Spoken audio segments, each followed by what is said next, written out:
What is up, everybody? Welcome to the Matt Pack channel. Today we are diving deep into a phone that a lot of you have been asking about in the comments. We are looking at a certified classic, the Samsung Galaxy S21 FE 5G. Now look, it is 2026. We've got the S26 Ultra out now with insane AI and 200 times zoom, but not everyone wants to drop $2,000 on a phone.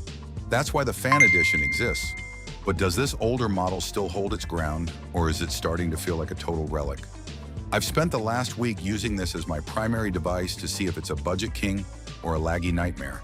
And also, this phone cost me like 125 bucks, and I bought it off eBay, which is great if you are looking for phone on a budget. We're testing the cameras, the editing power, and of course, a massive gaming gauntlet. Let's get into it. But first, we got to get this thing out of the box.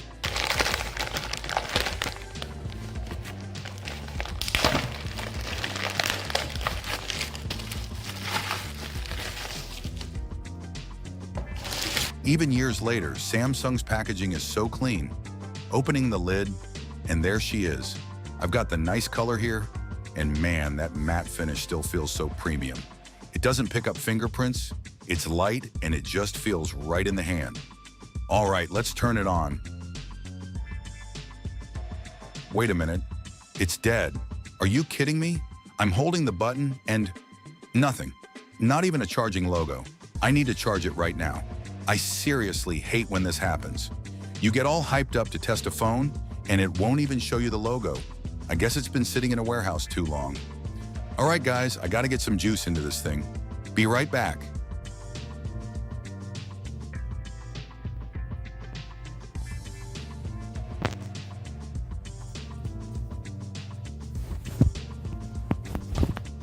One hour later.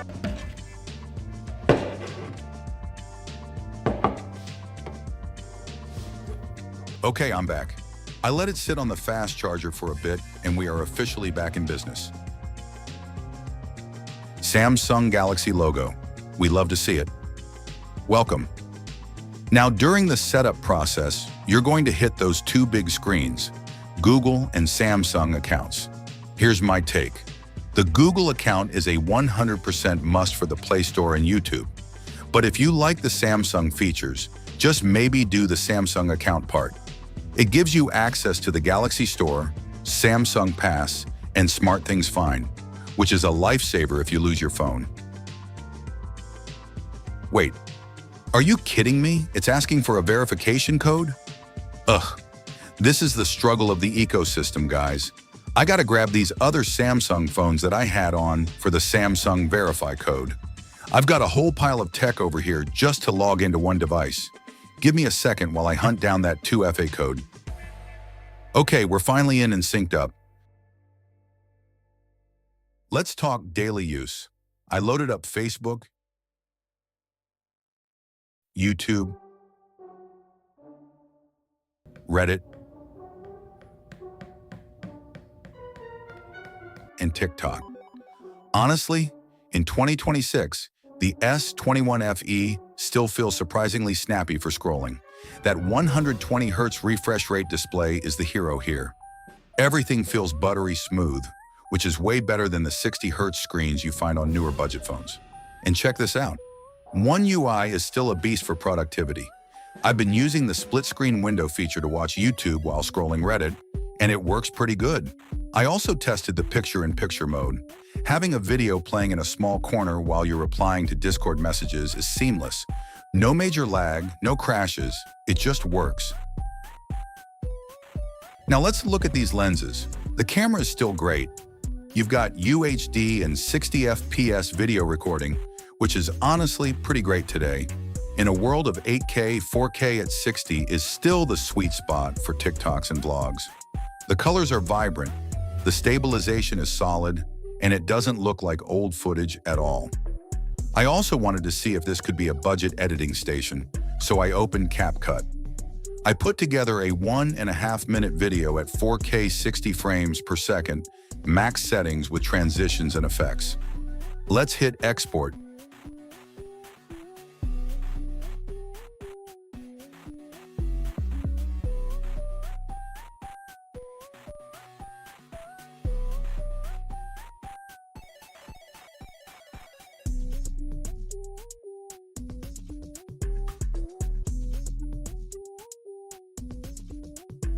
2 minutes and 19 seconds. That is a big win. If you're an aspiring creator, this phone can actually handle the work. All right, it's time for the part you all came for. Let's talk gaming. Before we start, a quick shout out to One UI again. It has this great record menu and game boosters that lets you lock your brightness and monitor your temperature. You're gonna need it. I started off light with the essentials: Kick the Buddy, Subway Surfers, and Geometry Dash. And man, I have to say, I used to play these 3 games a lot when I was little. Opening them up on this phone brings me so much nostalgia and so many memories. Kick the Buddy, still as satisfying as ever, tapping and dragging the buddy around. The physics are fluid, and the S21 FE handles the explosions perfectly. Subway Surfers. On this display, it looks incredible. The movement is so fast and the colors just pop. It's way smoother than the phones I had when I was a kid. Geometry Dash. This is the ultimate test of input lag. On the 120 Hz screen, it feels way more responsive than a standard phone. Those jumps are frame perfect. For casual games, this phone is still 100% overkill. But then I jumped into Roblox, specifically Arsenal and Tower of Hell. Default settings. I was seeing anywhere from 30 to 80 frames per second. When you're just exploring, it looks great. But once the match gets intense, that number starts jumping around. Highest settings. This is where you see the age. The performance drops to 20 to 40 frames per second. If someone throws a grenade or a bunch of effects hit the screen, it gets a bit choppy. Next, we hit Minecraft. Default settings. You're looking at a comfortable 30 to 70 FPS. Exploring your world or building a house feels fine for the most part. Highest settings. I turned the render distance up to the max and put on fancy graphics. The FPS tanked to 15 to 35 FPS. It's manageable for building, but definitely not smooth for fast combat or running through a dense jungle. I have to be 100% honest with you guys. The FPS numbers don't tell the whole story. While I hit those marks, it wasn't always a smooth ride. Even on default settings in Roblox, and especially in Minecraft, the S21 FE tends to stutter and hitch a lot sometimes. You'll be running fine at 60 frames per second, and then suddenly, bam, a huge frame drop or a micro stutter where the screen freezes for a split second. This happens because the phone gets really warm and starts to throttle the processor. It can really throw off your timing in Tower of Hell. One hitch and you're falling all the way back to the bottom. It's a bit of a struggle if you're used to perfectly smooth gameplay.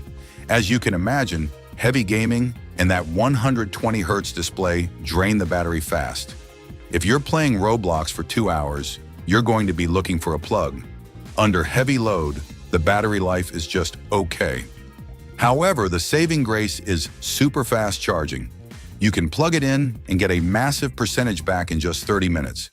Is the S21 FE still worth it? Yeah, actually, if you're on a budget and want a premium feeling phone for social media, great UHD 60 FPS video, and casual and maybe light heavy games, absolutely. It's a fantastic deal for the price in 2026. But if you're a hardcore gamer who hates stutters and hitches, you might want to save up for the Galaxy S25 Ultra or the brand new S26 Ultra. Those phones have the massive cooling systems and the newest Snapdragon chips that keep things smooth no matter what. Thanks for watching. If this video helped you out, smash that like button, subscribe to the channel, and let me know in the comments. What phone should I test next? I'll see you in the next one. Peace.